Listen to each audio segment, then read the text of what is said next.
Coming up on Chopper's political podcast. What job do you want in his government? I'll clean the toilets. If you ask. Of course you will.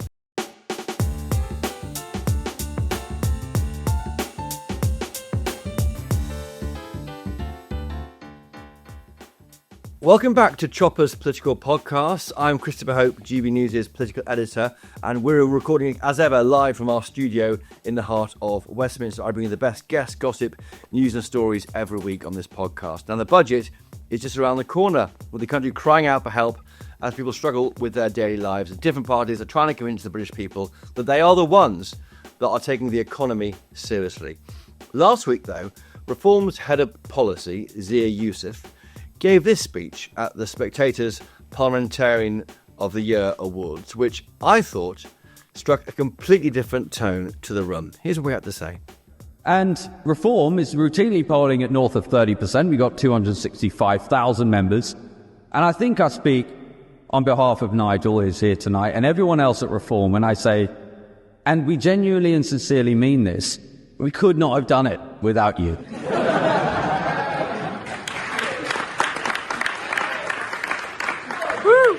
Your ability, I've got to give credit where it's due. Your ability to vaporize your public support in such a short period of time is something to behold. So I encourage you all, please enjoy the delicious food, enjoy the beautiful wine, this incredible venue, and the hospitality of our friends at the Spectator, because soon enough you'll all lose your seat and you will not be invited again. Thank you very much, everyone. Have a good luck. There you have it. So why is Zia Yusuf so angry? Let's ask him. Zia Yusuf, welcome to Chopper's Political Podcast. That speech was a dissonant tone in that rather self-congratulatory evening, wasn't it? Within the room, yes, by design.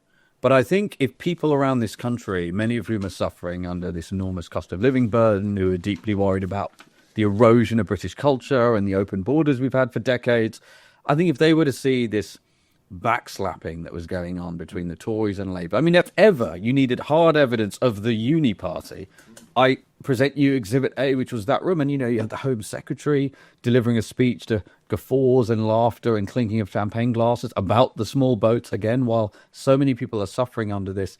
It frankly made my blood boil. And so I was not going to... all night.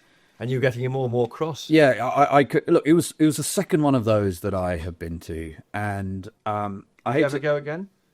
Well, look, yes, you will. If I could go and give that same message again, because look, I despise almost every single one of the MPs that were in that room, and I use that term advisedly. The ones who are probably Anderson and absolutely, and a handful of others too, right? But if you've been, these people have been responsible for the systematic betrayal of the British people over decades. I'm not going to say one thing publicly and then pretend to be their friend and yearn for their acceptance, which I think most people going up on stage, notably other than the Reform people, were trying to do. So I am who I am, and I actually thought it was worth somebody speaking for, my view, speaking for the millions of people around this country who would be appalled by those scenes. And Nigel Farage said the same thing last year, didn't he? That there's a revolution coming and your time is numbered to those in the room. And it went down in a very uneasy way then as well. People like Danny Finkelstein, Lord Finkelstein, called you out for those remarks saying, come off it. I mean, everyone's going up and goes down in politics. So, why not recognise that rather than attack the failure, as you see it, of the. Well, that's why I'm in politics. I'm in politics not to stand on stages or for its own sake. Same as Nigel. I'm inspired by him. I wouldn't be in politics were it not for Nigel Farage. What motivates him is his love for the British people. And the only reason, frankly, that we're doing all of this now and why we all believe Nigel needs to be our Prime Minister is because of this systematic betrayal. I mean, remember when Boris Johnson won, Nigel walked away. He's one of the only people who has actually walked away in the opposite direction to the levers of power. So Nigel is someone I take inspiration from. And again, I want to say this, people watching this programme who the cost of their weekly shop goes up every single week, they're not at five-star hotels. I mean, one of the lines I actually, which wasn't in there, was about the fact that only the political class could destroy the country, blame someone else, and still get invited to five-star champagne dinner receptions. And so, look, there's nothing about that I think is acceptable, and it's up to us at Reform to keep making our case to the British people. I do think, and I'll frankly take a lot of pleasure in seeing more MPs lose their seats in a single general election than at any point in British history. And I point you to this, when people like Danny Finkelstein say that stuff, what I would say if I spoke to him, point him to the footage, and people go and see this footage if they haven't already seen it. When Nigel Farage stood up in Parliament that same week and was talking about leaving the ECHR, and look in the background, you have these sort of figures, these Lib Dem and all sorts of left-wing figures sneering, rolling their eyes, just this, and then they heckled him. The man who is, whether you like him or not, he is leading in the opinion polls. He represents the views of more British people than anyone in the House of Commons did. So we have a total disdain for the British people. It's a big reason why reform is doing as well as it is, I think. People are so sick and tired of a political class who don't see their job as representing the British people. Yes. And listening, they think they see themselves as being someone, as being there to wag their fingers and scold the British people about their views. Come off it though, aren't you saying? Let's get back to the Lib Dems last week. They were just that's just the bare pitch of the House of Commons chamber. They were trying to badger and annoy Farage, as he was saying, I want to leave the ECHR in a 10-minute rule bill. It was a tokenistic debate, wasn't it? I mean, they badgered and harangued him to the point where he could barely get his point across the cacophony. And listen, sure, they're within their rights to do that. Yeah. They can do that if they want. My point to you is this. British people listening to this and watching that footage at home, it will make their blood boil. Yeah. You mentioned earlier you were in politics. Why are you in politics? I mean, I look at the Reform team and I think you're the only one who's not being paid to be there. Yeah. In the sense you paid to be there with your large donations to the party. All the MPs are paid, the staff are paid. I guess Nigel Farage is paid through being an MP, but you aren't being paid. So I'm in politics because I love my country. And I was born in Scotland. My parents had come here in the early 1980s from Sri Lanka. My dad had just qualified as a medical doctor. He's only ever done NHS work as a matter of principle, never done private work. So I didn't grow up in poverty, but I didn't grow up with much either. And I've been incredibly fortunate, to be born in the UK and maybe the best country in the world. And I'm a reasonable example of social mobility. I studied at the LSE. I worked at a couple of investment banks, started a company, sold it a couple of years ago for quite a lot of money, which means that I'm in the blessed position to not have to work for money anymore. And what I worry about in this country is social mobility is on the wane. I've seen for years now, decades, us having open borders and the culture that I love being eroded. And so I thought, this was obviously just after the dust has settled on the general election. Reform had 5 MPs who just won 14%. And you might remember I was one of the first people to really say Nigel can be our next Prime Minister. And there were even a lot of people in the party who didn't quite believe that at the time. I'm not sure even Nigel Farage believed you when you said it at the time. Well, he hasn't said it until very recently. Yeah, well, it's been a long journey Nigel's been on, right, over decades. And I think now, we're consistently 8 to 10 points clear in the polls. 120 polls in a row, is it? I think more closer to, I think it's north of 150 now.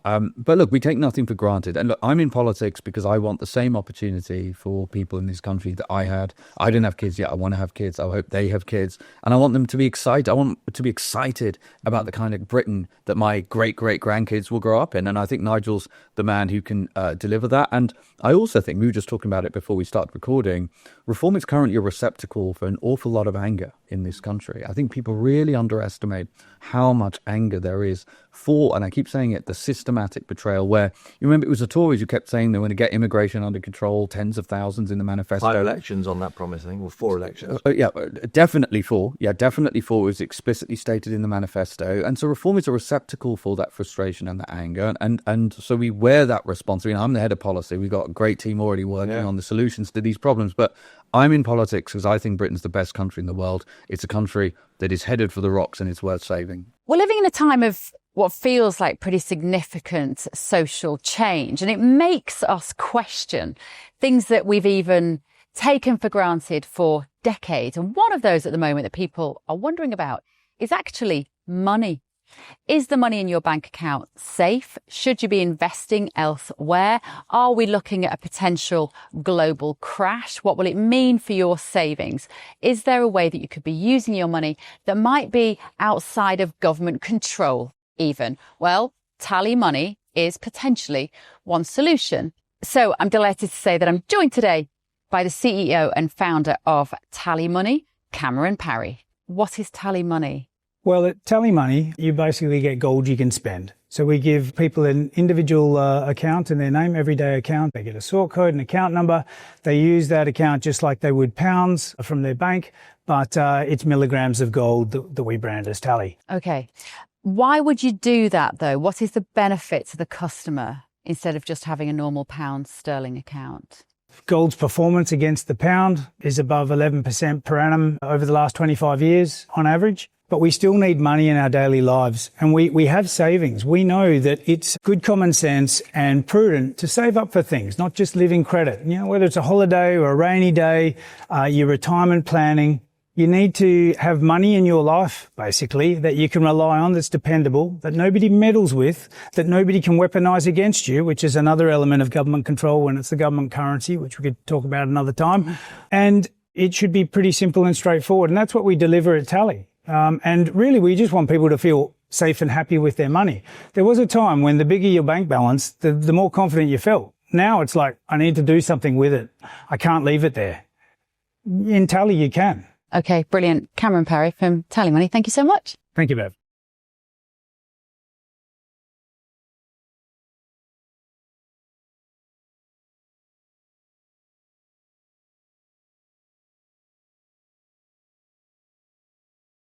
And people are angry, aren't they? And I think they're tuning to GB News in numbers because they want to see people challenging the status quo, taking on issues that they care about. They're not seeing elsewhere. You are often front of house now. I mean, just this week you've been on the Laura Kuenssberg program on BBC. You fronted up a Nigel Farage speech on Monday. You're talking to Choffer's Political Podcast, very important thing to do.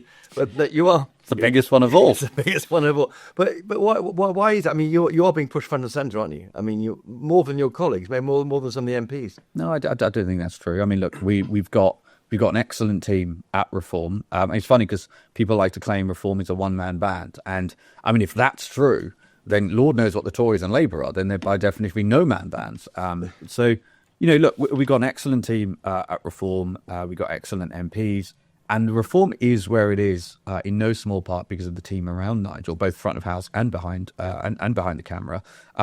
Obviously, look, Nigel Farage is already the most consequential politician of our lifetimes in this country, Chris. If he becomes our Prime Minister, I think he'll be the most consequential Prime Minister. Nigel Farage in any political party is going to be the brightest star in that galaxy. He was patronised for so long. He was ignored for so long. I spent all my career at Telegraph talking to him, being with him, listening to him, and understanding how he just simply would cut through and make these amazing speeches. But he was just often just looked down on, I think, by the... Sneered at. Sneered at, yeah. Sneered at. And looked down upon. And most importantly, Chris, underestimated. They have underestimated Nigel time and time again. I don't believe any other political leader... I would say actually in the world would have been capable of helping lead us in the way that he has with Reform to where we are today. Look, he's gone out of his way to make sure the spotlight is put on other people as well. You know, he's done that for me, which I'm very grateful for. But obviously Richard Tice, Lee Anderson. We've got people who are really well known now around this country, and there are so many Reform people, including council leaders now, who get a hero's welcome, people wanting autographs and selfies when they give speeches. So look, we are a smaller team in terms of our front of house team than say the Tories or Labour. We know we've got to get more outstanding people. The reason why Nigel hasn't named them yet is because we want to maximise our availability of talent. I mean, sometimes the Tories say, well, who's your shadow cabinet? Well, who's your shadow cabinet is an appropriate question to ask the British people. Almost none of them, with all due respect to them, would be able to name who the Tory shadow chancellor is. But in our world, we know who they are. We know who they are. We do look at your team and go, well, who is the shadow Home Secretary? Who is the shadow chancellor, as was asked in the speech today? But his response there should be a really clear indicator to people. It's the easiest thing in the world for Nigel. You think Nigel can find 24 people who wouldn't be dying to have those titles? People should see that for what it is, which is demonstrating how serious he is about what we're talking about, which is prior to the next general election, Nigel Farage will put in front of the British people a shadow cabinet of the quality unseen in British politics. How far out from the date, whenever it might be, 6 months out? Well, the first thing I would say, depending on how much visibility we have when that comes, Nigel's of the view that an early election is now quite possible. He says 2027. It's quite possible, and remember, he's also speaking to everyone at Reform, anyone who's involved in Reform activism in the branches, involved in our ecosystem. We need to be ready. We need to be ready because there's a real chance, sadly, and we'll probably talk about the economy shortly. This country. The Tories and Labour have wrecked the public finances, and the words UK and IMF bailout are now being used at alarming regularity in the same sentence. Well, it's a quick on the economy. on the team he can get around him. I was there when he unveiled the team of the Brexit Party candidates in for the MEPs and then for the election, and they were extremely good. I mean, I think what he did there was he went outside the usual kind of party hacks, the usual kind of SPAD route into being an MP, and he found people who believed in the idea of Brexit, which is a big sovereignty issue for Brexiteers. So if you could channel that into what you're doing now, you've got a chance, I think, of pulling in different and quite impressive people. Yeah, well, I'm already speaking to some of these people, so Richard and Nigel, and some of these people, and look, it's not in the bag yet because we haven't announced them, but I think a lot of eyebrows would be raised with regards to how incredible some of these people are. Because you want half the cabinet to be maybe peers, but experts in their fields, maybe. That's one thought. Well, so what we've guided for is roughly half. And the reason we're doing that is to sort of put a signal out there, which has worked because we've had excellent people come forward to say, again, Nigel's cabinet is going to be selected, not based on who's carried his bag around for 7 years and then chosen the right lead. I mean, to be Chancellor in this country, from what I can tell, the only qualification you need for any of these highest offices in the land, carry an MP's bag around for a few years, be in the Oxford Union, and then make the right choice of leader when there's an election. And bingo, you're making the most important decisions in the country. A bit more than that, but maybe not even that if you're Miliband or Rachel Reeves, right? So what we're saying is Nigel's cabinet will be selected for one thing and one thing only, which is their competence, measured by them having a demonstrated track record of delivering exceptional things in the real world, not just sitting in Cambridge or Oxford ivory towers, but delivering incredible things with domain expertise. So that will also mean what you're not going to see is this annual reshuffle where you're doing education and then you're doing transport, then you're doing health. I mean, there's no way that is going to be a sensible. Can you imagine, the chief executive at Apple or Nvidia or Amazon rotating his senior management team every year? No. That would be a shambles. So why is it that we have the most incompetent people imaginable making the most important decisions in the country? The only way to fix that, Chris... It's a good civil service, but if you don't believe in the civil service being any good, that's... Well, it's not me saying that I don't think the civil service is any good. I think if you look at what's happened, I mean, look at, you just had, for example, HMP Chelmsford, where that Epping migrant was not just released from prison when he shouldn't have been, he was then actively trying to go back into the jail, said, look, I don't know what's going on. I'm meant to be in jail. You're meant to be deporting me. And then they gave him money. And they pointed him to the train station. And the governor of the prison refused to come out and do a press conference and said then he's not even going to answer the questions from MPs on a one-to-one basis. How does that in any way breed anything other than a sense of utter disdain for people in that sort of a position? I'm afraid, yes, there are some very good people in the civil service. There are many who are not, and we have to address that. It's a big week for the economy. Everyone's talking about the budget, of course, in a little over 2 weeks' time now. I was there on Monday at an impressive place, a place where Nigel Farage is happy. The city, I was sitting next to corporate people who are impressive. I think they're coming increasingly looking at you.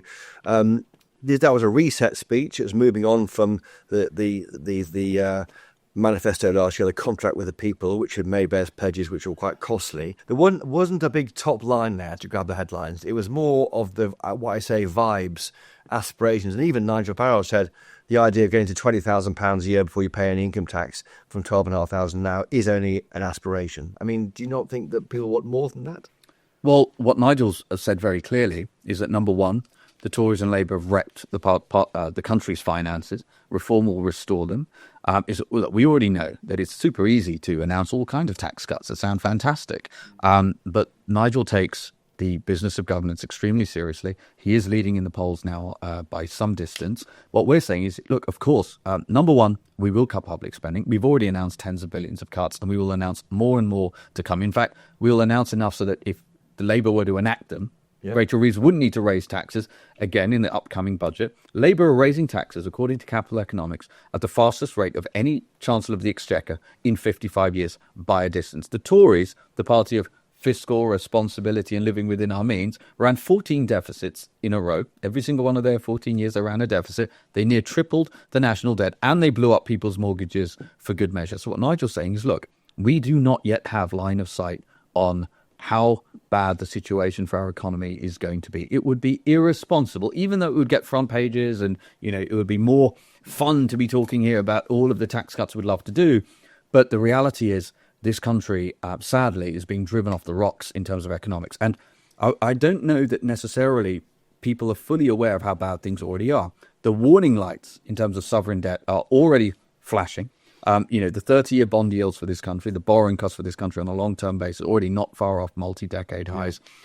Almost every week we hear of a massive multinational rowing back on investments. I speak to chief executives of big multinationals saying, Zia, we see, sadly, and it pains me to say this as a patriot, they say, Zia, we see Britain increasingly as a banana republic. We just see a country that is so inept, that is unilaterally, I mean, Trump has said this openly, unilaterally economically disarming through the mad net zero policies, which, remember, were signed into law by the Tories without a vote and now accelerated by Labour. So Nigel's message is this.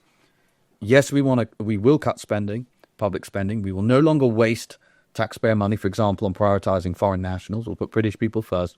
Yes, we will eventually cut taxes. But for us to talk about big tax cuts in pursuit of headlines when the British economy is in the perilous state that it currently is and we have near 3 trillion of national debt would be irresponsible. How much smaller will the state be after a 5-year reform government? Half the size is now? No, I think half is going some because, there are demographic trends that are just, more. We're going to have more pensioners. We're going to have more people who are reliant on welfare, even if they wanted to work. Sadly, they'll be too old to.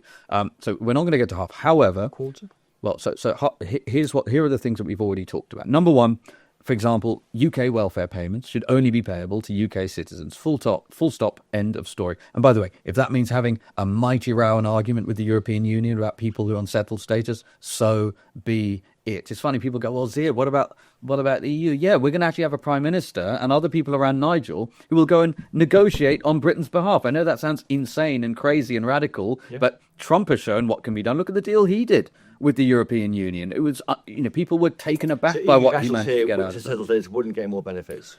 No, under a reform government with Nigel as a prime minister, we will ensure that no foreign citizens benefit from UK welfare. How is it fair that a British bricklayer or a British nurse like my mum is having to work and pay taxes to basically fund a food bank for the world? The majority of social housing in the UK has gone to foreign nationals. Then you can look at the fact that the government still hides, Chris, all the data around NHS usage. Mark my words. So here's the other thing. A reform government will shine a bright disinfecting light on all of this. One of the reasons they fear us so much, the people in that room we were just talking about earlier, is because no longer will the stats be hidden about crime stats for foreign nationals, foreign national usage of the NHS, foreign national usage of state pension, foreign nationals usage of social care, all hidden right now. These are the biggest line items in welfare. We are going to publish that data. So anyway, number one, no more welfare for foreign citizens. That's tens of billions at least of savings. Number two, we've already talked about PIP payments, disability payments.